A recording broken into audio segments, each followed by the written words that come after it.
Gracias. Bueno, buenas tardes a todos y todas.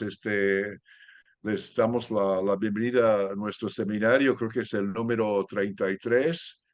Y bueno, como para ustedes que nunca se han conectado, nos reunimos 9 veces al año, todos los meses, generalmente el primer miércoles de cada mes, salvo enero, febrero y agosto. Entonces reanudamos este ciclo con una presentación interesante de una investigadora del Colegio de Michoacán. Ahora doy la palabra a mi colega Javier Serrano, que va a hacer una presentación general del seminario y de nuestra conferencista de hoy. Javier, por favor. Bueno, muchas gracias, Gracias. David. Buenos días. Eh, Voy a reseñar rápidamente el grupo. Si logro. A ver, ahí está. Bueno, la Red Interamericana de Estudios de Familia y Parentesco fue creada después de un congreso que se hizo de la Asociación Latinoamericana de Antropología en noviembre de 2020. Ya fue con tema de manera virtual esto, y fue muy prolífico porque de ahí creamos también un grupo de trabajo en la propia asociación, que se llama Familia y Parentesco en América Latina, Prácticas Ideológicas y Culturales, y en ese marco se creó el seminario. Digamos, está conformada por un conjunto de investigadores e instituciones que apoyan la actividad del grupo. Por ejemplo, la Universidad Iberoamericana de la Ciudad de México, la Universidad de la Frontera de Chile, la UFRO, que nos hace el favor de hacer toda la parte técnica de la comunicación de Zoom y todo lo demás, así que muchas gracias. También mi propia institución, la Universidad Nacional de Río Negro en Argentina, el CISOR de la Universidad Nacional de Jujuy en Argentina, el Colegio de la Frontera Sur, y otras varias. Hemos tenido ya desde 2021, que comenzamos con una conferencia de Martín Segalén, que fue extraordinaria, creo yo. Hemos tenido numerosas ya conferencias. Y ahora, bueno, estamos muy contentos de retomar la actividad luego del receso que tuvimos en agosto. Eh, y la última fue de Cecilia Rabel Romero. Entonces, ahora estamos con la 32, la sesión número 32 del seminario ya, en manos de Magdalena García Sánchez. Ya la voy a presentar. Ahí tienen su cartel, pero quisiera también de una vez comentarles que en octubre, el día 2 de octubre, en efecto, ahí sí la sesión 33, que va a estar en manos de Citlali Quecha Reina, del Instituto de Investigaciones Antropológicas de la UNAM. Así que para que vayan agendando, después le vamos a enviar, por supuesto, toda la información. Eh, Todo lo que se hace acá en la red queda registrado en Face, en Instagram, en YouTube, en las redes, y hay una página de internet también que ustedes pueden rápidamente googlear. Entonces ahí quedan las conferencias, quedan materiales de artículos, etcétera, que se suele cargar ahí de los autores, así que es un medio muy, muy bueno para estar, digamos, cuando uno se interesa por un tema, para poder seguir profundizando. Entonces, bueno, la Universidad de la Frontera, el Departamento de Trabajo Social, nos hace, digamos, el favor de hacer toda la gestión de lo virtual en el grupo, así que, bueno, nuevamente agradecido. Y ahora voy a presentar entonces a Magdalena para la sesión de hoy. Voy a dejar de compartir, a ver, para que si quieres ir, Magdalena, poniendo tu presentación, y de paso vemos que esté todo bien. Nomás déjame eh, dejar de compartir, que no sé cómo se hace. A ver, Ya está. ¿ya está? Ah, perfecto. Bueno, entonces, la doctora Magdalena García Sánchez es egresada de la licenciatura en Arqueología de la Escuela Nacional de Antropología e Historia, de la ENA. Tiene la maestría en Antropología Social con especialidad en etnohistoria por el Centro de Investigaciones y Estudios Superiores en Antropología Social y el doctorado en Antropología Social por la misma institución, ahí compartimos Magda, y en la línea de investigación Ambiente y Sociedad. Actualmente, Magdalena es profesora investigadora en el Centro de Estudios Arqueológicos del Colegio de Michoacán, en La Piedad, en la línea de generación y aplicación del conocimiento, estudios para la protección del patrimonio arqueológico histórico. Y Magdalena es investigadora del Sistema Nacional de Investigadores y algunas de sus publicaciones, no voy a leer todo, son Ecatepec y el desagüe del Valle de México, etnoarqueología del modo de subsistencia lacustre en la cuenca del Alto Lerma, es interesante, petates, peces y patos, pervivencia cultural y comercio entre Toluca y México, patrimonio y paisajes culturales, es coeditora de ese libro, los que se quedan, familias y testamentos en Ocotelulco, Tlaxcala, y es coeditora del libro Patrimonio como eje para el desarrollo. Es una breve semblanza simplemente de, de Magdalena. Entonces, sin más, yo creo que podemos darle la palabra a Magdalena, por favor, para que inicies con tu conferencia. Simplemente, por favor, quienes quieran hacer algún comentario o pregunta, pueden incorporarlo en el chat y vamos tomando eso para referirnos luego a los comentarios. Así que gracias y adelante, Magdalena.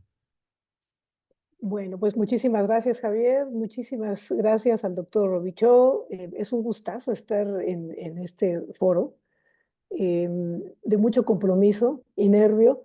Hay aquí un montón de especialistas, colegas, amigos, compañeras, compañeros. Entonces, bueno, es un gusto, un privilegio y un compromiso. Entonces, bueno, quiero comenzar por agradecer la invitación a presentar este trabajo, que ya no es muy nuevo, excepto por la última parte y algunas que les platicaré casi en glosa. Y quisiera comenzar también por comentarles que, bueno, el doctor David Robichaud conoció la versión original de este trabajo hace ya un montón de años, porque fue originalmente la investigación con la que me doctoré allá en el Precámbrico Superior, en el CIESAS. Así que esta versión que les voy a presentar toma una gran parte de ese trabajo y algunas reflexiones que acompaño con evidencias arqueológicas. Como ustedes escucharon, trabajo en el Centro de Estudios Arqueológicos y eso me ha permitido pues, hacer esta asociación, ¿no? Y articulación con fuentes de información distintas. Entonces, pues entremos en materia y voy a compartir pantalla en este momento.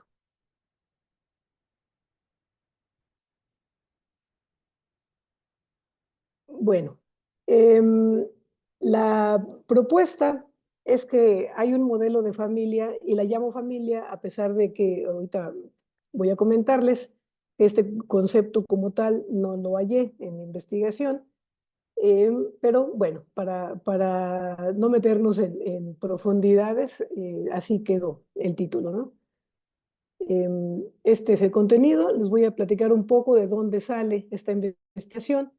Después, sobre estos conceptos eje que en aquel momento guiaron mi investigación, sobre todo para el periodo post-conquista, y que de alguna manera han sido también base para muchos de los otros conceptos con los que trabajo hoy día. Y bueno, quiero mostrarles también algunos ejemplos desde la perspectiva arqueológica. Sobre los testamentos, este fue un proyecto que originalmente desarrolló la doctora Teresa Rojas Rabiela allá por el lejanísimo 1998 y ella quería buscar otras fuentes de información que le ayudaran a entender este precioso periodo de transformación en lo relacionado con instrumentos para la agricultura y la influencia de animales domesticados. En ese tenor, en el Archivo General de la Nación hallaron un montón de testamentos los colegas que en ese entonces conformaban su equipo de trabajo, y pues estos testamentos estaban escritos, perdón, estaban escritos en náhuatl, De ahí que el nahuatlato, compañero Constantino Medina Lima, empezó a desarrollar este proyecto que tenía que ver con la transformación del idioma náhuatl. Después Enrique Nieto abordó el tema de la actitud ante la muerte y la transformación justo en ese periodo de contacto. Y yo tuve oportunidad de trabajar justo en el momento del contacto, la transformación del ámbito familiar y la transformación de bienes en herencia. Mi fuente de información principal fueron 48 testamentos escritos en náhuatl, 46 de los cuales tenían traducción al castellano, ¿no? Todos estos testamentos y más, o sea, los que yo estudié y otro montón, están publicados en esta colección bajo el sello editorial del CIESAS. Son 8 volúmenes, entonces entiendo que todavía están disponibles allá en el CIESAS, ¿no? Entonces voy a referirme ahorita un momento sobre los testamentos como fuente de información. ¿Para qué hacer un testamento? Como ustedes seguramente saben, pues los testamentos propiamente dichos, incluso con esa denominación, pues llegaron con los españoles allá por el siglo XVI. Sin embargo, como dice la autora Teresa Rojas, muy seguramente entre las sociedades de la antigua Mesoamérica también existían reglas o acuerdos para la transmisión de bienes en herencia. Entonces, desde muy temprano, los testamentos entraron a la vida cotidiana de los indígenas. En este caso, los que yo trabajé, les digo, son 48 testamentos de Tlaxcala, de la región de Ocotelulco, que como ahorita voy a mostrarles, pues fue uno de los 4 altepetls principales de esta región. Entonces, ¿para qué hacer un testamento? En 1565, en los anales de Juan Bautista, se dio a conocer esta nota, ¿no? Se pregonó lo del testamento, lo que dejan los que mueren, lo que le dejan a la gente. Y se pregonó en razón de que no se verifica lo que dejen dispuesto los que mueren, ¿no? Tal vez donen algo a la iglesia, tal vez para ayuda de su ánima, o tal vez no se hace. Como siempre, pues puede o no haber un documento, pero seguro hay una disposición del que está falleciendo como última voluntad, ¿no?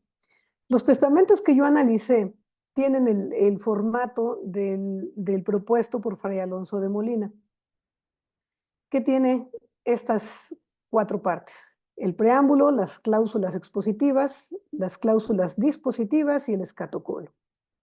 El preámbulo tiene esta forma que ustedes seguramente conocen, es muy famosa, que empieza con en el nombre del Padre, del Hijo, del Espíritu Santo y también de la querida Madre Santa María Siempre Virgen. Y se anotan los datos del testador. En las cláusulas expositivas generalmente se incluyen estas características de cómo está el enfermo, ¿no? Su salud física y espiritual, y es una manera de señalar que el testador está apto para hacer y redactar su última voluntad.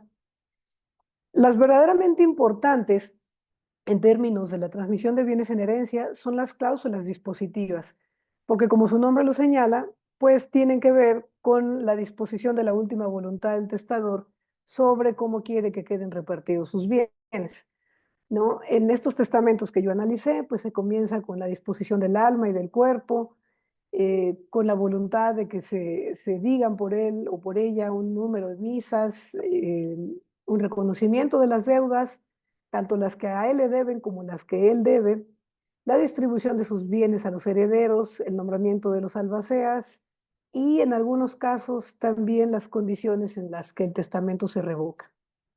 Finalmente, el escatocolo se refiere a la localización, ¿no? de la fecha y lugar en el que fue elaborado el testamento, el nombre y firma de los testigos y casi siempre el nombre del escribano. Digo casi siempre porque los trasuntos a veces se omite, pero bueno, es un dato que regularmente aparece.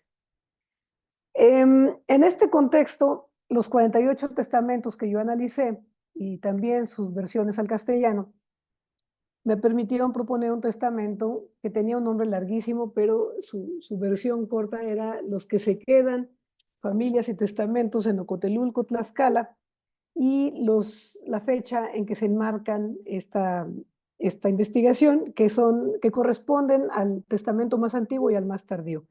El primero, fechado en 1572, o sea, todavía en el siglo del contacto, el siglo de la conquista, y el último en 1673, ¿no? Ya en el periodo de intensos cambios bueno, en todos los ámbitos de la vida, tanto de los conquistadores como de los conquistados. Y estos eran los objetivos que en ese momento me planteé: dar cuenta de la vida cotidiana de los indígenas, particularmente de Ocotelulco, y de su transformación en la época colonial, utilizando los testamentos como fuente de información principal. Y desde luego también constituir un estudio de caso. Estas fueron mis hipótesis, ¿no? Bueno, que los tlaxcaltecas eran también equiparables a otras sociedades nahuas de los altiplanos centrales de México, que la interrelación entre el ambiente natural que se habitaba con las esferas económica, política y sociocultural en la sociedad, en este caso la tlaxcalteca, estaba determinada y a su vez determinaba la cosmovisión en la que vivían. También esto que está subrayado en amarillo, que es el vínculo con lo que sigue, que es que cada sociedad produce el tipo de familia que necesita y que en el seno familiar se reproduce absolutamente todos los lineamientos culturales, ¿no? Los hábitos, muchos de los cuales, si desarrollados en el ámbito doméstico, logran trascender tiempo y espacio. De ahí que los llamo pervivencias culturales. Para abordar esta información desde los testamentos, trabajé en estos tres niveles. A nivel regional, que abarcaba el territorio tlaxcalteca; a nivel medio, que se refería específicamente al Altépetl de Ocotelulco; y a nivel micro, ¿no? Hacia los pueblos de Ocotelulco y hacia sus espacios domésticos. Para los colegas, compañeros, compañeras que no son de México, bueno, pues señalar que ahí está Tlaxcala, es esta región, actualmente un estado de la República Mexicana, al oriente de la actual Ciudad de México, que colinda con el estado de Hidalgo, con el estado de Veracruz y desde luego con el estado de Puebla. Esta región de Ocotelulco es muy famosa, digamos, para los estudiosos, etnohistoriadores, historiadores que trabajan el momento de contacto entre hispanos y mesoamericanos, porque los tlaxcaltecas, como seguramente saben, fueron apoyo invaluable e importantísimo para la conquista de México. El apoyo hacia los españoles, ¿no? Pactaron alianzas con Hernán Cortés y otros soldados, y bueno, fueron un apoyo determinante para ganarle a los mexica y a la conquista de prácticamente todas las sociedades que estaban asentadas en la Cuenca de México, actual Ciudad de México, ¿no? Entonces, en Tlaxcala había otros muchos más, pero estos eran los cuatro más famosos, entre comillas, o los más reconocidos, con quienes tuvieron relación los españoles. Y son estos: Tepeticpac, Ocotelulco, Tizatlan y Quiahuistlan. Yo me refiero en adelante, como les dije hace un momento, solo a Ocotelulco. Este es el límite geográfico del actual estado de Tlaxcala, lo que está punteado, y lo que está enashurado era la Tlaxcala prehispánica. Ahora, me he referido a que estos son los cuatro altépetl de Tlaxcala, y en este momento, pues, voy a referirme a qué es el altépetl, ¿no? Luis Reyes, el maestro Luis Reyes, connotadísimo nahuatlato, investigador, etnohistoriador, que trabajó en el CIESAS, tiene muchas publicaciones en donde identifica y se refiere a este concepto. En su obra, Documentos Nahuas del siglo XVI, él define que Altépetl se asocia con pueblo, ¿no? En los trasuntos novohispanos se asocia con el concepto de pueblo, pero señala que es un difracismo náhuatl, que quiere decir inatl, intépetl, ¿no? Literalmente el agua, el cerro. que son los dos ejes sobre los cuales se fundan y se fundaron las sociedades mesoamericanas. Y evidentemente tiene una enorme relación también con los que se fundaron en el periodo novohispano. James Lohart, por su parte, dice que un altépetl se refiere al territorio, pero lo que realmente está evidenciando es la organización de las personas que tienen el dominio sobre este territorio que se habita. Por supuesto, ambos tienen razón. Esta es la definición que yo conjunto basada en estas dos y otras, ¿no? Altépetl es un concepto político territorial y por tanto económico también. Se refiere al territorio habitado por personas que precisamente se reconocen como parte de ese territorio, o sea, hay un vínculo de identidad, y también a las personas, a la organización de las personas que lo rigen, ¿no? Vamos a abordar esto enseguida. El altépetl está caracterizado por estos componentes. Tiene una procedencia, se reconoce una procedencia antigua. Dice Alfredo López Austin que él, bueno, no sospecha, él identificó que esta caracterización de un altépetl procede desde el formativo, que para efectos de fechas, digamos que estaríamos hablando entre el 1500 antes de Cristo. O sea, tiene una raíz muy, muy, muy profunda en el pasado mesoamericano. También parte del componente del altépetl está el territorio, el que se habita. Hay un gobernante dinástico, hay un templo, hay un mercado y señalo acá un conjunto de calpuli o calpulli en plural náhuatl, los calpulli constitutivos, que tienen su propio nombre. También se señalan ahora, entramos en materia de calpulli, cuáles son las características de esta organización social. Bueno, se reconoce una ascendencia mítica común, se reconoce una residencia en el propio territorio del calpulli, hay una jerarquía entre los calpulli.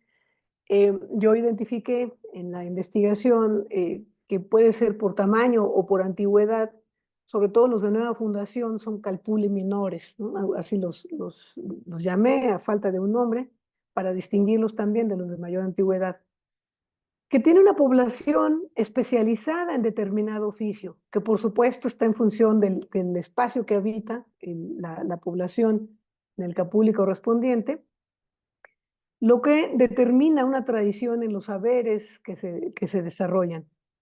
Y la tenencia de la tierra está en manos de la organización administrativa del calpulli. Es decir, hay responsables de asignar la cantidad y la calidad de las tierras que se asignan a los pobladores. Algunas de las características del propio calpulli ya en su funcionamiento social es que hay una cooperación notable entre sus miembros, una tendencia a la endogamia, hay posibilidades de decisión del calpulli que se va completito del altépetl al que pertenece, que tiene un dios tutelar y está conformado por grupo o grupos domésticos. Hay en la bibliografía especializada a veces un tratamiento del calpulli con el otro concepto que es tlaxilalcajli. El maestro Reyes y también Charles Gibson, en su icónica obra Los aztecas bajo el dominio español, tratan al calpulli y al tlaxilalcajli como si fueran sinónimos. Sin embargo, el maestro Reyes distingue que el tlaxilalcajli señala un lugar que se habita, es decir, tiene vínculos territoriales. Señala también un lugar al que se pertenece, porque en las fuentes históricas, incluidos los testamentos, la gente cuando se identifica dice a qué calpulli o a qué tlaxilalcajli pertenece. También se refiere a una acción que se llevó a cabo en un determinado lugar, ¿no? Y también se utiliza el tlaxilalcajli para nombrar funcionarios y la jurisdicción sobre la que tienen acción estos funcionarios. Entonces, La propuesta sobre la que yo he trabajado, perdón, es que la relación entre Calpulli y Tlaxcala-Alcalli es que el Calpulli se refiere al espacio de jurisdicción del dios tutelar. Es decir, este espacio, perdón, la gente que habita bajo los designios del dios tutelar, que tiene su templo, tiene tierras para el mantenimiento del dios, pero también, y desde luego, tierras para la población que habita, la propia población, el reconocimiento de su antigüedad y la jerarquía en el marco del Altépetl al que pertenece. En cambio, Tlaxcala-Alcalli es la ubicación territorial, es el espacio de las actividades de los habitantes del Calpulli. Digamos que es la referencia material del asentamiento de los Calpulli. Es lo que se vería en la evidencia arqueológica. Haciendo una analogía con conceptos contemporáneos de la geografía humana, digamos que el Calpulli es la territorialidad y el Tlaxcala-Alcalli es el territorio. Esta es una propuesta que tiene, pues, que se incluyó en esta investigación mía de hace años. Y era una propuesta hipotética de cómo se ve el Altépetl y cómo se ven los Calpulli constituyentes espacialmente, ¿no? Aquí, digamos, en el Calpulli número 1, comienza con una casita que es el principio del ciclo doméstico, habitada por una pareja, y se van sumando las otras casas cuando los hijos traen a las esposas a vivir a la casa patrimonial. Tiene un patio central, tiene tierras del Calpulli y, bueno, tiene su templo, ¿no? Acá sus adoratorios, a veces cuando es chiquitito, solo adoratorio, cuando ya tiene un cierto tamaño, se agrega un templo. Cuando sigue creciendo y tiene un tamaño más grande, tiene un templo de más importancia. Y cuando tiene o alcanza un tamaño ya considerable, presuntamente cuando las tierras asignadas al Calpulli comienzan a escasear, entonces se escinde y comienza el ciclo en otro proceso, también con una casita de una familia nuclear, y se va reproduciendo. Así, hasta que a lo largo del tiempo se logra alcanzar un espacio, un territorio bastante más amplio de diferentes extensiones, en donde se incluye el mercado, un mercado regional, la casa que se distingue claramente, la casa del Tlatoani o gobernante, que se distingue claramente de las otras, que son unidades domésticas muy, muy claramente distinguibles por materiales de construcción, por ubicación, por tamaño, etcétera. Y desde luego un templo y edificios administrativos de mucho mayor tamaño, en donde se dicen las fuentes, se concentran los tributos. Los tributos se concentran también en diferentes escalas, ¿no? En la escala del Calpulli o los Calpulli, en un espacio que se ha encontrado arqueológicamente, y en los diferentes Calpulli, que no necesariamente están así cerquita, ¿no? Bueno, aquí evidentemente por cuestiones de espacio están concentrados, pero arqueológicamente se han encontrado Calpullis y sobre todo Altépetl bien, bien, bien distanciados unos de otros. En la investigación de Luz Telles, una colega egresada del programa de maestría en arqueología de nuestro Centro de Estudios Arqueológicos, el Colmich, ella encontró, por ejemplo, que el Altépetl de la Huasteca hidalguense tenía evidencias hasta la región otomí del Valle del Mezquital. En las fuentes históricas que ella consultó, encontró que la gente se reconoce como parte constitutiva del Altépetl de la Huasteca, aun cuando entre el Altépetl que ella encontró en la Huasteca se reconocía con estos vínculos, con estos del Valle de Mezquital, y median como 300 kilómetros entre uno y otro. Entonces, los Altépetl pueden reconocerse, espero que la gráfica, que está muy simple, sea explicativa, pueden reconocerse como parte del que proceden, aún en el tiempo y en la distancia. O puede haber altépetl que están contiguos, pero que cada uno con sus componentes de este tipo se reconozcan en permanencia con el altépetl al que corresponde. Continuando con el estudio de caso de Ocotelulco, para la Tlaxcala prehispánica continuó muy claramente, sobre todo en el primer siglo después de la conquista, digamos todo el siglo XVI.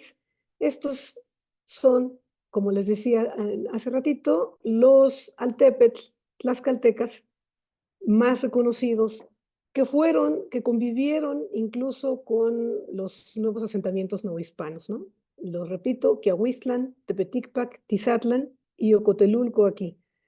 Por supuesto, estos calpuli que habitaban cerca de las faldas de la Malinche, adivinen qué, de acuerdo con los censos que trabajaron las colegas, ahorita mismo no me acuerdo su apellido, ahorita se los busco, pues tenían oficio de carpinteros y de madereros, ¿no? También haciendo alusión a que el espacio que se habita determina un poco el oficio que desarrollan y sus actividades productivas, además de que son campesinas, ¿no? Son sociedades campesinas fundamentalmente. Ahora, remitiéndonos específicamente a la evidencia arqueológica, este modelo de Calpulli, me voy a regresar nada más para que lo tengan en mente, este modelo de distribución tetraespacial, tanto de las unidades domésticas como de una escala un poquito mayor, que abarca varias unidades domésticas y que pueden tener una extensión más grande en el territorio, fue identificada desde muy tempranamente en evidencias arqueológicas en Oaxaca, por ejemplo, en los trabajos de Ken Flannery, de Marcus Winter, se ubica y se reconoce esta distribución espacial. Para Teotihuacán, estamos hablando del clásico mesoamericano, de entre el 200 y el 800, 750 después de Cristo. Todas estas unidades habitacionales de la élite, pues aquí está la Calzada de los Muertos, estamos hablando de la zona más importante de Teotihuacán, tienen un montón de núcleos de distribución que se parecen a estos, ¿no? Acá en Tula, ya en un periodo mucho más tardío, hacia el posclásico, también hay unidades habitacionales con patios, con cuartos, que dan cuenta de que en esta escala, pues también estaban estas casas contiguas, ¿no? Y ahora les voy a presentar imágenes de otros lados de Mesoamérica, en donde se aprecian, se hicieron levantamientos, se hicieron reconstrucciones de este modelo de espacios habitados por familias, bueno, ahorita vamos a la definición de quiénes habitaban, pero mi interés aquí en demostrarles esto es que este modelo se repite en otras áreas de Mesoamérica. En este caso en Cantona, en Puebla, acá en el Tajín, en Veracruz, acá en Xochicalco, en Morelos, acá de nueva cuenta, en Oaxaca, en esta investigación de Marcus Winter, Yucuita, en la Mixteca Alta, en Oaxaca. Acá otra vez, otro plano de la investigación de Marcus Winter con el patio central y las estructuras a los lados. Monte Albán, que, bueno, me imagino que ustedes conocerán Monte Albán, si no, cuando vayan, échenle un ojo a estas unidades. Evidentemente no eran de los grupos domésticos del populacho, ¿no? Eran de gobernantes. En Chiapas, en el sitio arqueológico de Cimientos, que aparecen además estas estructuras circulares muy parecidas a las que hay por acá por Jalisco, ya para un periodo más tardío. Acá en Chiapas también, en este sitio que se llama Don Martín. En Loma Alta, en Teuchitlán, en Jalisco, que excavó Monty Smith, que anda por aquí en este seminario ahora, él me hizo favor de prestarme este plano en donde se ven claramente la mismísima distribución. En Huitzilapa, que excavó Lorenza Flores, y acá también publicado por Alarcón, con estas estructuras circulares que están bajo estudio, pero con la distribución espacial, Lorenza López lo llama cruciforme. En Oconagua, otra vez, esta distribución. En Ocotelulco, pues por supuesto, ¿no? Aquí está, el mapa se ve tal vez poco claro, no se distinguen la forma tetraespacial, porque el plano está elaborado sobre las áreas de excavación. Algunas áreas evidentemente no se excavaron, pero bueno, acá se muestran patios, el área de cuartos, ¿no? Y fíjense, acá en Taos, en Nuevo México, acá estamos hablando de unas condiciones climatológicas y geográficas muy, muy distintas. Entonces, acá más bien lo que quiero mostrarles es cómo de todas maneras las familias preferían esta distribución espacial conjunta, ¿no? Aquí literalmente unos arriba de otros, pero que da cuenta de la colectividad, que es un eje conductor en la arquitectura mesoamericana. Esto en cuanto a evidencias arqueológicas. En cuanto a evidencia documental, bueno, acá el punto de partida es, ¿y quiénes habitaban estas casas contiguas, no? Que en la bibliografía se han dado en llamar casas conjuntas, unidades habitacionales, households, entre otras denominaciones. Pues fíjense que Fray Alonso de Molina, en su icónica obra El vocabulario de lengua náhuatl a castellano y del castellano al náhuatl, no incluye la entrada léxica que identifique a una familia. ¿Por qué? Porque, en cambio, tanto Fray Alonso de Molina como lo que encuentra Pedro Carrasco en los censos elaborados en una zona del actual estado de Morelos, encuentra más bien identificación con estos conceptos que él propone, como el grupo doméstico, ¿no? Que son personas que viven en un área común y cooperan en mantener su residencia. La familia, dice Carrasco, pues son un grupo de individuos en un hogar y están relacionados por parentesco. Lo que yo vi en los testamentos es que no necesariamente están relacionados solo por parentesco, ¿no? En todo caso, no por consanguinidad. Bueno, acá Carrasco también dice que hay individuos relacionados exclusivamente por consanguinidad en los censos que él estudió. Pero también una familia puede ser un grupo de individuos en un hogar, ¿no?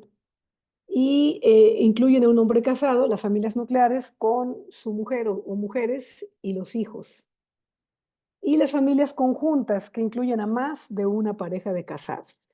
Estas son, como les digo, identificaciones que encontró a partir del análisis de los censos. El grupo doméstico lo caracteriza de esta manera, ¿no? Se refiere a la residencia de un individuo o pareja casada con una unidad residencial identificada como patio o semiwalting. Los semiwalting con habitantes relacionados por parentesco con el jefe del patio. Dicho sea de paso, semiwalting sí aparece en las entradas léxicas del vocabulario de Fray Alonso de Molina, ¿no?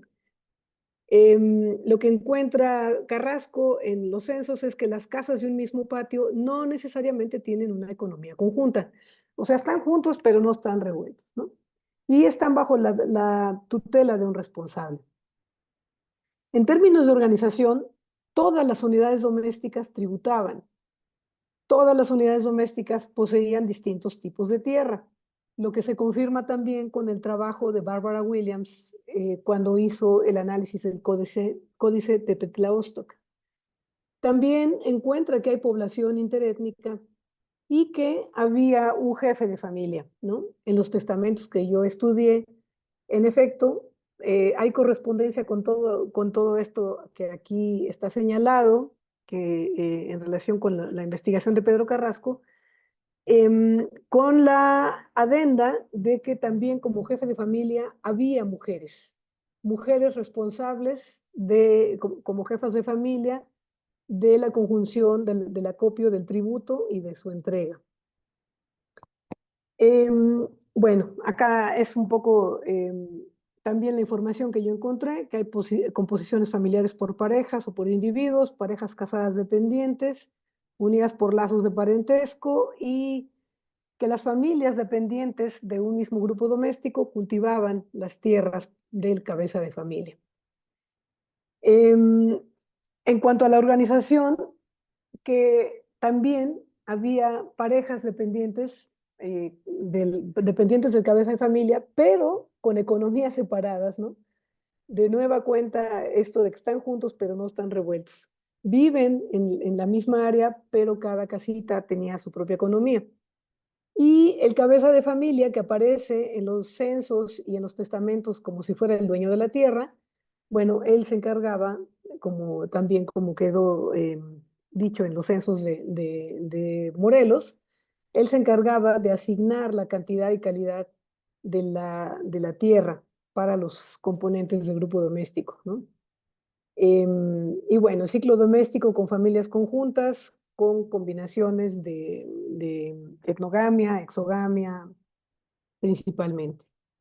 Entonces, en términos de la reproducción del ciclo doméstico, en términos de lo que hemos encontrado en diferentes lugares en Mesoamérica, en relación con la evidencia arqueológica que queda de las unidades domésticas, o llamémosle si quieren, o pongámoslo como nota a pie de página, de los semiwaltin, que así inicia, ¿no?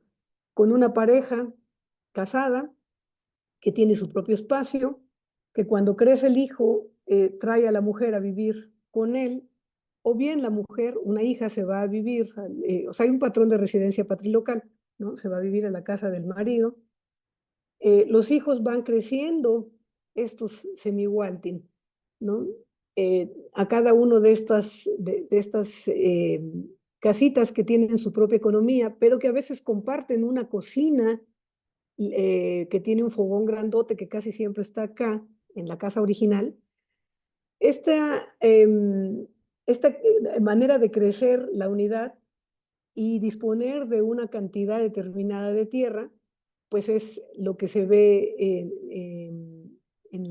tanto en los testamentos como en la evidencia arqueológica, como les mostré hace rato. Ahora, arqueológicamente está bien difícil pensar en cuál de estas casas que se encuentran, tanto en superficie como en excavación, cuál pudo haber sido la primera, ¿no? Está muy, muy complicado identificar, aun cuando se hagan análisis de fosfatos o análisis más finos de resistencia eléctrica, etcétera, o con la tecnología muy, muy moderna. Está difícil determinar cuál fue la primera. Casi siempre se encuentran así, en conjunto, como les mostré. Sin embargo, pues por las fuentes históricas sabemos que obedecen a un ciclo de reproducción doméstica, ¿no? Así crecen los semiwalti, así constituyen los calpuli, y así el espacio que ocupan es lo que les propongo identificar con el reconocimiento del Tlaxcala-Alcajli. En términos de los testamentos que yo estudié, aquí identifiqué un caso de endogamia, ¿no?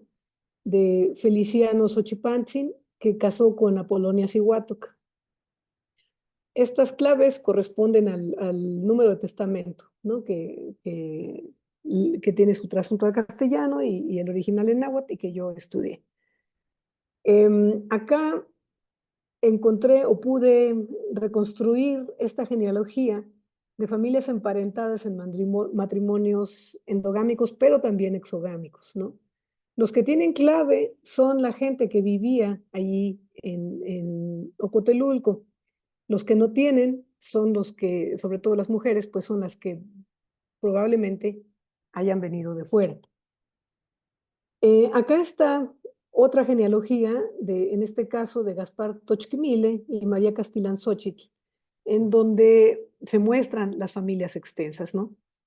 Es bien interesante ver cómo el testador, en este caso Martín Cuautli, o en el caso también de Gaspar Tochquimile, se señalan cómo les dejan a las mujeres, a los sobrinos, a los nietos, a veces las casas, a veces las tierras, o al revés, a veces las tierras, a veces las casas, em, con linderos y con todo, o sea, señala claramente para quién está dispuesto el bien en herencia, pero sí me pareció curioso que a veces les dicen, les dejo la casa, pero no la tierra, o al revés, le dejo la tierra, pero no la casa, ¿no?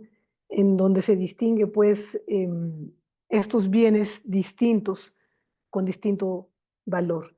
Pero lo que quiero resaltar en este momento es la aparente convivencia de un montón de gente en un semi-walting. Y esta mucho más grande, ¿no? Que lidera Juan Chacaltzin, que tiene otro montón de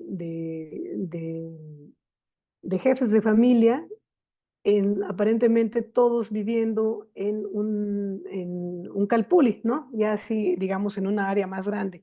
No quiere decir que hayan estado hacinados, porque dicho sea de paso, eh, también, tanto arqueológica como documentalmente, pues se encuentra arqueológicamente lo que se ha denominado patrón de asentamiento disperso. Documentalmente, pues la queja de los frailes y otros cronistas que dicen, esta gente vive alejada, ¿no? Desde luego ya para bien asentado el periodo novohispano, el patrón de asentamiento se modifica a, a- a lugares ya más con población concentrada. Y fíjense ustedes, este asunto de tener un montón de familias nucleares conviviendo en espacios semi-walting, en una versión 1970-1921 de este pueblo del Estado de México que se llama San Pedro Tlatizapán, tiene estas variantes de distribución espacial. Ya no son cruciformes, como las llama Lorenza López, pero son familias extensas que crecen a partir de este primer espacio que corresponde a la familia nuclear inicial, y los hijos, aquí sí con un patrón de asentamiento muy, muy notablemente exógamo, los hijos traen a las mujeres y van añadiendo eh, las casas a lo largo, ¿no? Por cierto, la familia que habita este lugar ya tiene como, de la entrada a donde va la última casa, ya son como 100 metros, dicho sea de paso. Acá en Japacurío, en Michoacán, cuando estuve haciendo mi investigación sobre la elaboración de metates y molcajetes, encontré esta distribución en la casa de uno de los metateros, ¿no? Que no es propiamente cruciforme, pero da cuenta también de la convivencia de la familia extensa, en 2015. Por cierto, todavía sigue ahí. En La Piedad también, en la casa de un albañil, de don Rafael, compraron un terreno en las afueras de La Piedad y construyeron sus casas. Acá está la entrada. Y por supuesto, bueno, esta es la casa principal y estas y otras, porque ya me dio pena entrar más al fondo, se alcanzan y se aprecian a ver las casas de los hijos que han traído las esposas a vivir con el padre. En Turícuaro, en Michoacán, también, Turícuaro está en la meseta purépecha, está ya totalmente integrada a la vida moderna, aunque todavía tiene una población pure bastante importante, o sea, todo el mundo es bilingüe, hablan purépecha como primera lengua y español como segunda, y en la casa de uno de los molcajeteros y metateros también está esta distribución, ¿no? Acá no estaba habitado todavía porque había un árbol y acá estaba el taller de manufactura de los metates. En términos espaciales, arqueológicamente apreciados, digamos, cómo se puede ver esto, el crecimiento en el periodo contemporáneo, en el siglo pasado, en 1970, esto es, así podría representarse, ¿no? Van creciendo las familias, se van agregando, pero todas en el mismo terreno. Se van acondicionando, a veces muere algún miembro, casi siempre los de la familia fundadora, y como decían o como han dicho en otras sesiones del seminario, tanto el doctor Robichaux como el doctor Andrés Medina, em, y también en términos de la organización del trabajo para la actividad alfarera, como en el trabajo de Patricia Moctezuma, pues se ve que todo el mundo vive ahí junto. El taller a veces se comparte, a veces no, pero siguen ponderando la convivencia de las familias extensas. Y bueno, cerrando ya para llegar al final, les propongo estas 6 reflexiones. Primero, que en relación con el modelo de habitación en casas contiguas, existe esta tradición con una profundísima raíz en la Mesoamérica prehispánica. Y esta profunda raíz se puede reconocer a lo largo del tiempo, también en el periodo colonial, como pudimos ver con estos testamentos y otros documentos que se han trabajado, han trascendido a lo largo del tiempo, refuncionalizándose, ¿no? Se adaptan a las condiciones del espacio, del terreno, de la calidad del suelo del que disponen, de lo que se compra o se vende y se va anexando. Entonces se readecúan y se adaptan a las necesidades contemporáneas. En términos sociales, en términos de vida cotidiana, en términos de la gente que uno podría ver tanto a través de la evidencia arqueológica como de la evidencia documental y desde luego de la evidencia etnográfica, se puede ver que esta convivencia de familias extensas permiten el cuidado colectivo de las generaciones jóvenes, ¿no? Me refiero a los niños, tanto bebés como en la primera infancia, ¿no? Incluso adolescentes, de tal manera que nunca están solas, siempre hay una tía, un tío, una tía viuda, una abuela, una prima, alguien que puede responsabilizarse del cuidado de la generación joven. Y esta organización social también ha permitido la transferencia de saberes, la transmisión, aquí me equivoqué, es propiamente más una transmisión de saberes en el aprendizaje del oficio que corresponde o que habría correspondido a un calpulli, que habría caracterizado a las diferentes actividades productivas de un altépetl y que corresponde a la identificación de grupo doméstico, ¿no? Los trabajos de Marcela López, por ejemplo, en la Ciudad de México, con los zapateros del barrio de la Candelaria, es muy ilustrativo también sobre esta circunstancia. Ahora, desde la perspectiva económica, en donde vive la gente junta pero no revuelta, es decir, en donde hay una economía de cada quien lo suyo, pero que también convive y se articula con un espacio para todos, permite una economía eficiente para la supervivencia y para la reproducción social. Es decir, todavía, y nos tocó verlo ahí en la zona purépecha, últimamente en la región de Angahuan, en donde cada quien tiene su propia economía, pero se ayudan, ¿no? Nadie se queda sin comer, nadie está expuesto a un peligro de los normales, digamos, una picadura de animal, una caída, algo, sin que sea atendido por alguien, por algún otro miembro de la familia. Y desde esta perspectiva, quiero resaltar que uno de los valores culturales vinculados con esta organización social es la colectividad, ¿no? Una colectividad que ha permitido tanto la resistencia a lo largo del tiempo como la pervivencia de saberes y otras condiciones socioculturales de la propia familia extensa o grupo doméstico o households o como quieran llamarlo. Y esto es, considero, una de las características que han permitido su trascendencia en tiempo y espacio. Bueno, y esta trascendencia la vinculo con este concepto de tradición, porque la tradición, como ustedes saben, pues también es una estrategia social que permite a través de los rituales, a través de las festividades, permite hacer como una, ¿cómo se dice? Una reafirmación periódica de los valores, ¿no? De los valores culturales, en este caso de la colectividad. Y estas tradiciones han permitido resistir el embate, ¿no? El embate y los intentos de desarticulación de la colectividad como base para la reproducción social.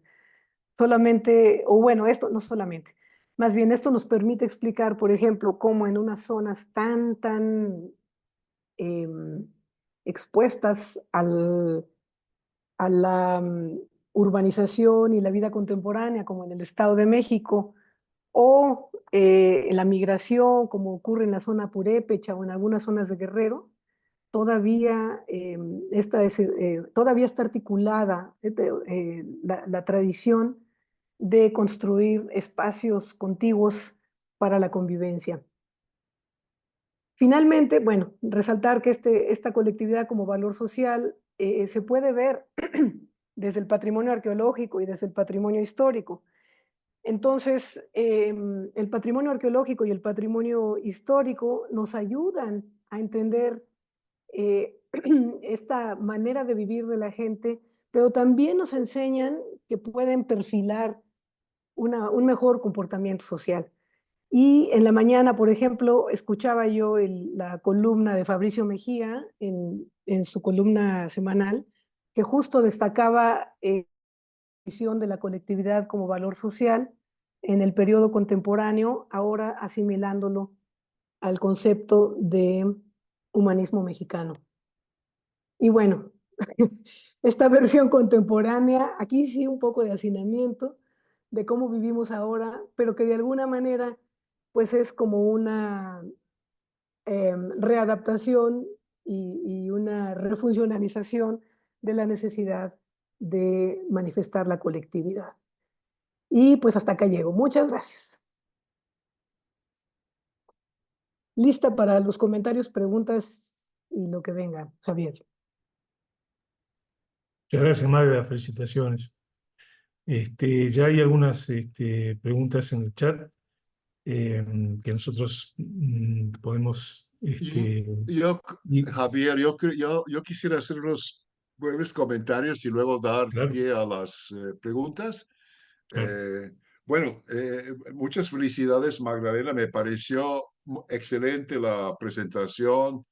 Nos llevaste por toda la comparación de bibliografía desde la arqueología, eh, la etnohistoria, ¿no? Para mostrar la gran continuidad, ¿no? La gran dispersión en el área mesoamericana de algo muy arraigado, ¿no?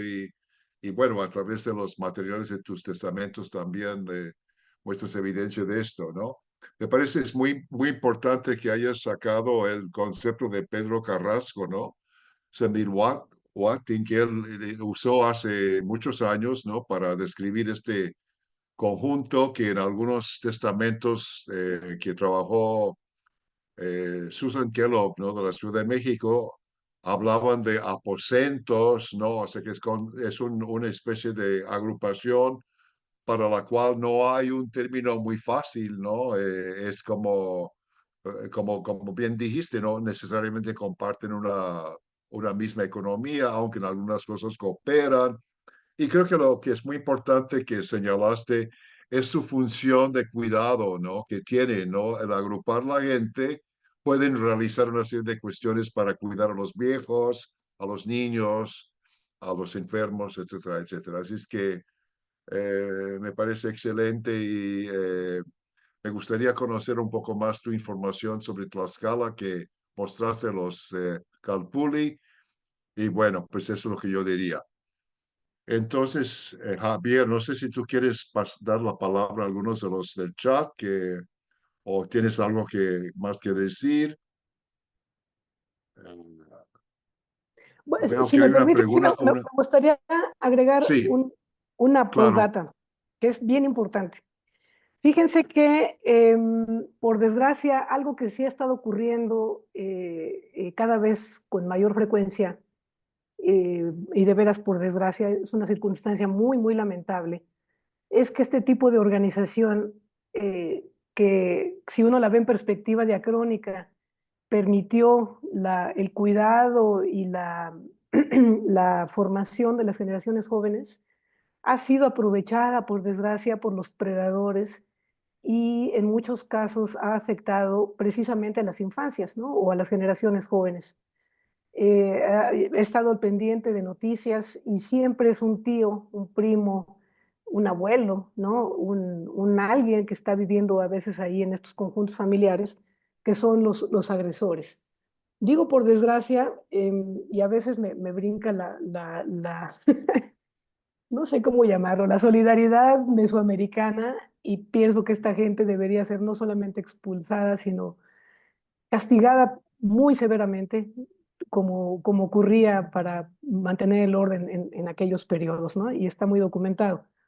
Em, pero bueno, también tengo que reconocer, mencionaba yo a Angawan hace rato, Lenin Mendieta, un estudiante con quien tuve oportunidad de hacer trabajo de campo en esta región de la meseta purépecha, pues me acompañó y vio conmigo que todavía es un modelo muy sólido de solidaridad, ¿no? Pero bueno, no quiero dejar pasar la oportunidad de reconocer que en otras versiones, este tipo de organización pues ha dado pie a esta muy, muy desgraciada actitud, ¿no? Y bueno, eso era todo. Gracias.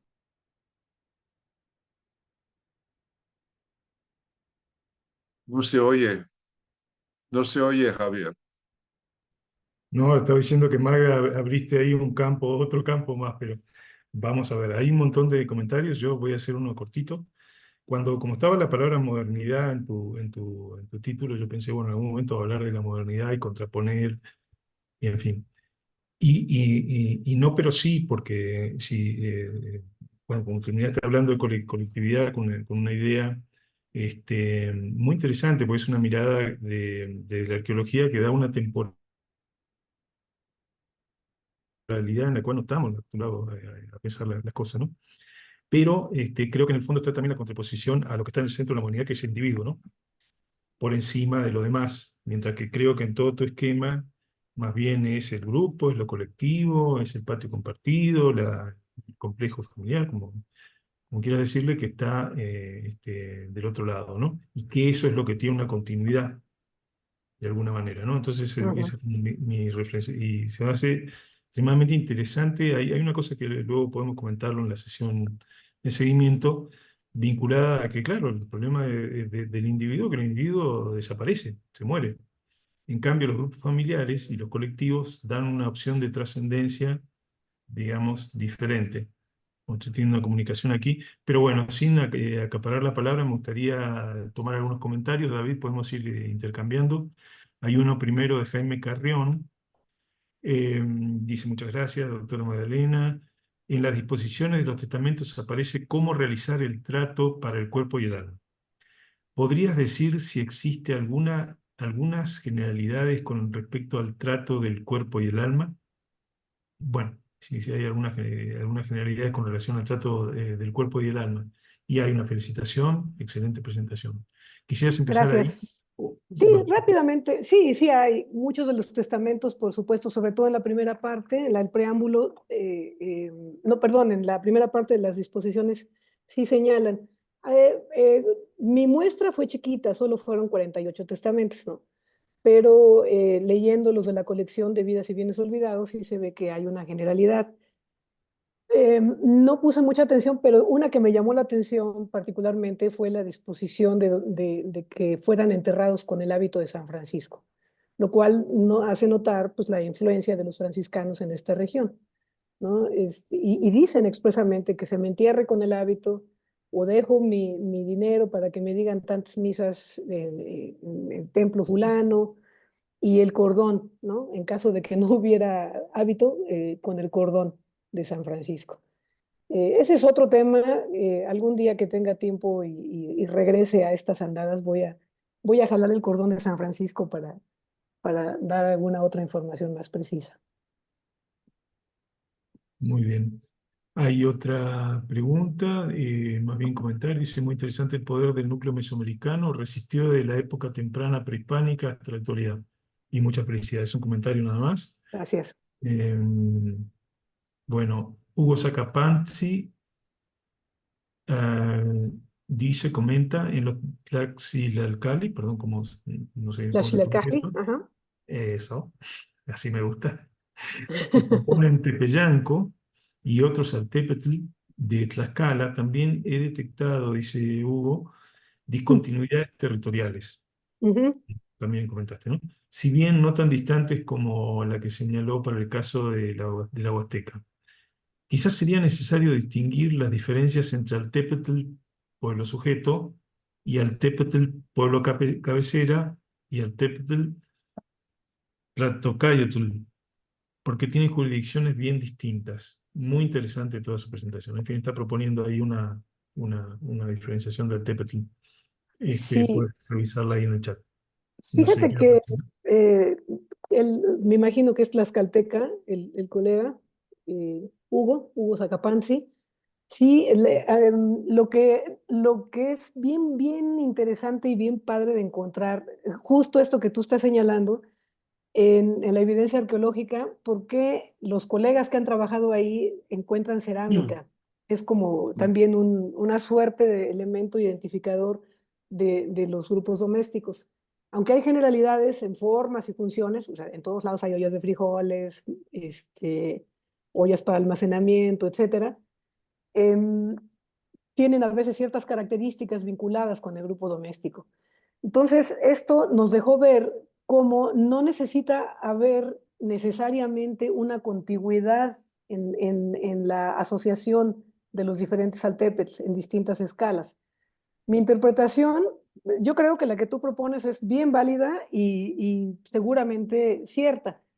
Y no se contrapone con la que encontramos desde la perspectiva arqueológica, en el sentido de que si te imaginas que cuando se acaba la asignación de tierras a un determinado calpulli o hablando de territorio de Tlaxilalcajli, entonces es necesario irse más lejos, porque ya lo demás está ocupado. Entonces el nuevo grupo doméstico, el nuevo espacio, llamémosle Tlaxilalcajli, y la gente, o sea, se va a poblar más lejos, pero no pierde el vínculo. Entonces, esto puede ser tan lejos como el de la Huasteca, o puede ser tan cerca como los nuevos, como los viejos calpulli constitutivos de Huetelulco, que eran 5, y luego en el periodo novohispano se fundaron 8, 5 de los cuales tenían el mismo asiento de los antiguos y 3 más, ¿no? Creo que sería bien padre que pudiéramos conjuntar evidencia arqueológica con lo que tú has encontrado y pues justo señalar esto, ¿no? De que no importa lo lejos que estemos o lo cerca, lo importante y verdaderamente relevante es reconocer el vínculo de linaje, ¿no? Que hay entre el Altépetl y sus subsidiarias, llamémosle así. Bueno, muy bien. Hay varias preguntas que van pasando en el chat, se hace difícil darle seguimiento, pero hay una de Karina Ataide. Dice, felicidades, excelente presentación, muy inspiradora Gracias. de la construcción del conocimiento. Dice, ¿habrá grabación de la sesión? Sí, esto queda tanto en YouTube como en Face, simplemente googleando premio, en Instagram también, que está disponible la sesión, como también algún artículo que puedes poner ahí, Magda, ¿eh? Bien, y Gracias. dice, consulta dónde puede consultarse tu investigación. En academia.edu, en mi perfil, ahí he subido varios de los textos, principalmente este del que deriva esta investigación. Aquí está el comercial, publicado por el Colmich. Se llama así: Los que se quedan, familias y testamentos en Ocotelulco, Tlaxcala, 1572-1673. Pero ya está subido a Academia, si ustedes quieren echarle un vistazo. Bien. También hay un mensaje de Lenin Mendieta. Dice: Mm, felicitaciones, un saludo. Creo que me parece que lo mencionaste en tu exposición. ajá. Sobre el devenir de este tipo de pervivencias culturales, el arraigo en comunidades indígenas como la Sierra Purépecha aún es fuerte, comenta, ¿no? Aún así, ¿cómo ve el devenir de este tipo de organización, sobre todo con las nuevas problemáticas en torno a la tenencia de la tierra? Que me parece una problemática actual.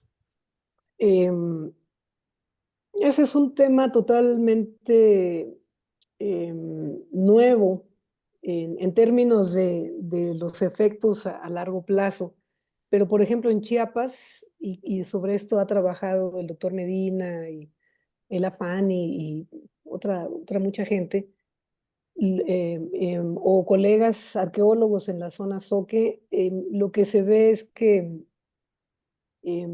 las nuevas generaciones a veces venden la tierra, ¿no? Se deshacen, digamos, de la herencia, pero al final, cuando fundan su propia familia, empieza otra vez la reproducción de ciclo doméstico, así como en chiquito.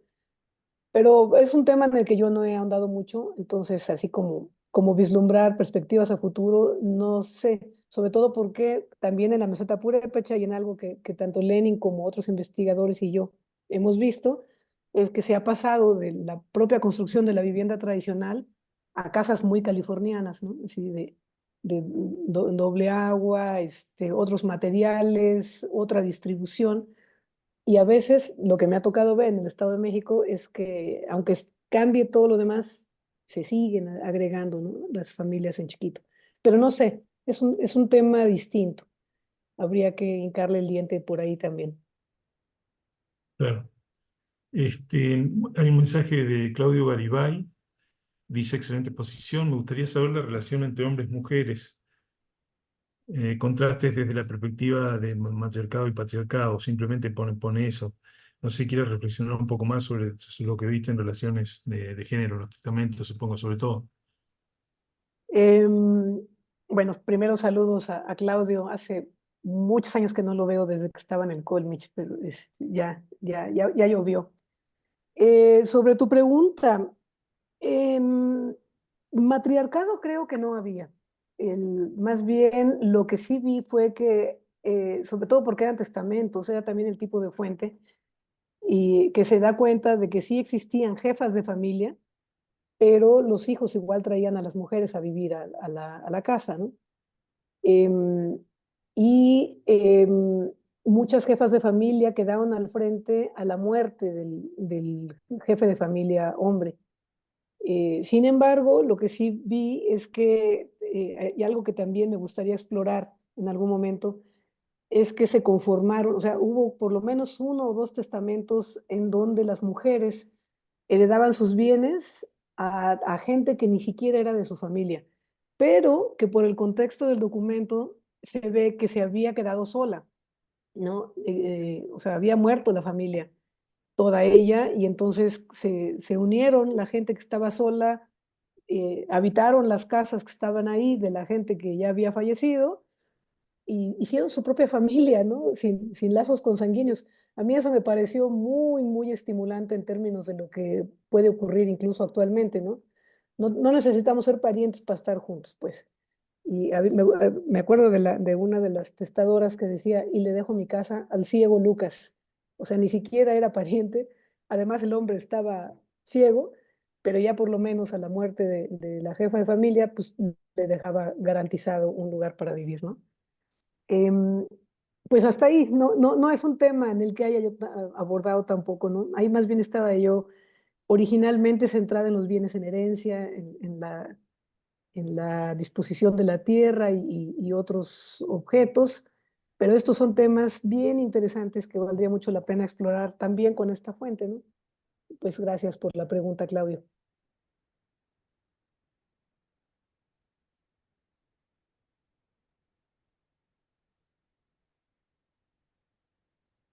Está cerrado tu micrófono, Javier. Perdón. Hay una pregunta de Tona Romano. Dice, ¿este modo de vida mesoamericano puede tener relación con las nuevas formas de organización? Es una pregunta. ¿Este modo de vida mesoamericano puede tener relación con las nuevas formas de organización, como lo son los vecinos vigilantes y que se organizan por medios de redes sociales, etcétera? Bueno, a ver cómo reaccionas. Eh, el año pasado, en el coloquio de Antropología e Historias Regionales que organizó el Centro de Estudios de Geografía Humana en el Colegio de Michoacán, está en la página web del Colmich. Pueden ver una de las conferencias magistrales que dictó, o una de las ponencias principales que dictó una colega, no me acuerdo de su nombre, pero hablaba sobre las economías contemporáneas, que justo todo lo que ella describió parecía que estaba leyendo uno de los testamentos o parte de los resultados que yo encontré en los testamentos, ¿no?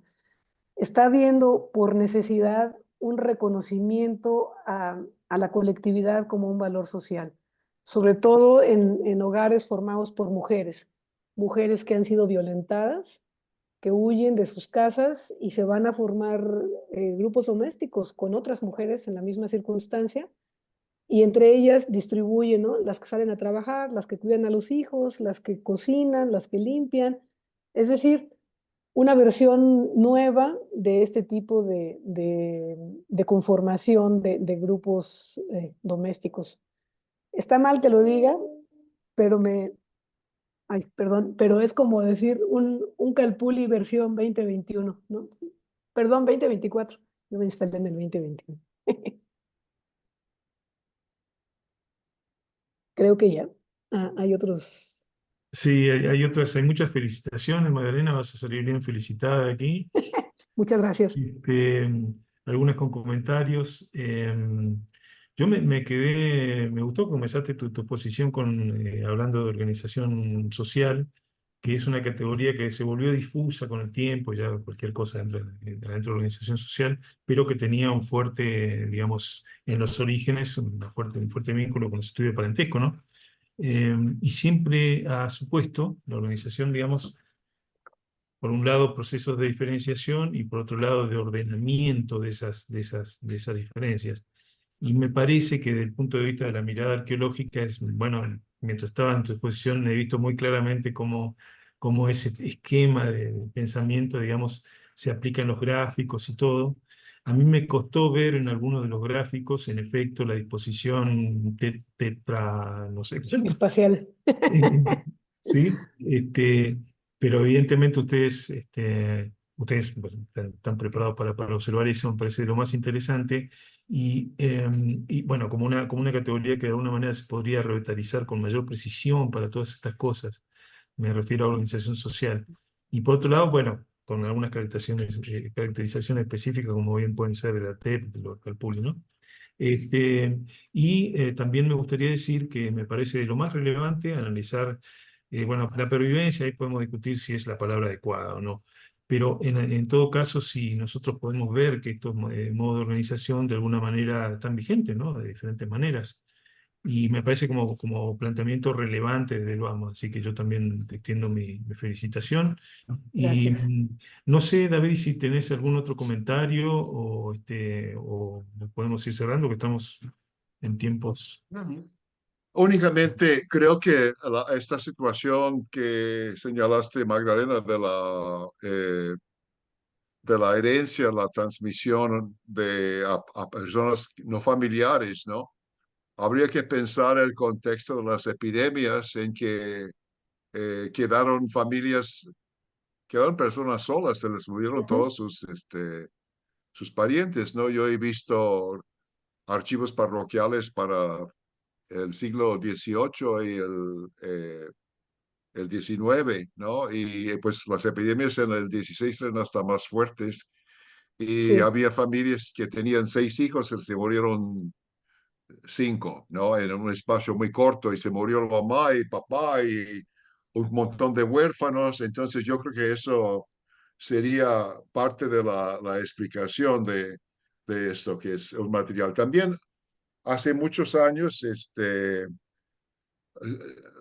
leí que, no me acuerdo la fuente, quizás fue Leroy Ladurie, el historiador francés que trabajó cosas de herencia en el momento, de que a veces los testamentos eran para ir contra la costumbre, o sea, quería poner por escrito algo que se desviaba de la costumbre, o sea que, y bueno, también el hecho de que estamos en tiempos como de altísima mortalidad, ¿no? Pero eh, bien, creo que el valor de tu trabajo es que hayas ligado lo arqueológico, lo histórico y lo actual, ¿no? Y muestras una gran continuidad de las cosas, ¿no?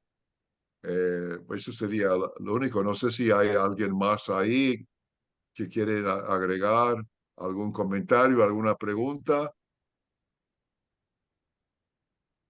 Yo puse por el chat la liga para la siguiente sesión, ¿no? Que es el 2 de octubre a la misma hora. eh, a todos los inscritos en esta y a otra lista que tenemos les llegará la información sobre eso. Y también tenemos el canal de Facebook y muy pronto yo espero que quizás para fines de esta semana ya estará esta conferencia en YouTube, ¿no? Si estás de acuerdo, Magdalena, no te preguntamos, pero solemos hacer eso. Y creo que también quedaste con Magdalena de tener una sesión de seguimiento, Javier, que Sí, sería a la misma hora, ¿no? Hoy en 8 días, el próximo miércoles. Ah, esa no la anoté, pero la pongo en este momento. Sería el 11, ¿verdad? El 11 de septiembre. eh, ups, sí, hay otro El evento. 11, sí, sí. Exacto. Sí, sí, Magda, luego con un poquito más de precisiones, pero es un encuentro más informal, se reenvía la liga a todas las personas que participaron y ya es mucho más dialogado, puedes hacer algo que te olvidaste o quieras agregar, en fin, pero se conversa sobre y recibir comentarios y diálogos ya sobre el tema, ¿no? Ok, Sí, en este caso enviamos la liga a todos los que se inscribieron, Lo que sí no veo, sí. solamente los asistentes, a Ujú, todos los sí, inscritos, ¿no? sí, Les llegará una liga por si acaso tuvieron tiempo que no tuvieron ahora, ¿no? ok. Sí, ya está anotado. Si es a las 12, sí, sí, creo que sí puede. Sí, sí, perfecto. no. Bueno, nos ponemos de acuerdo, con todo gusto. Y por supuesto que al contrario, agradezco mucho que tengan la disposición de poder difundir esta información a través de las redes de la red.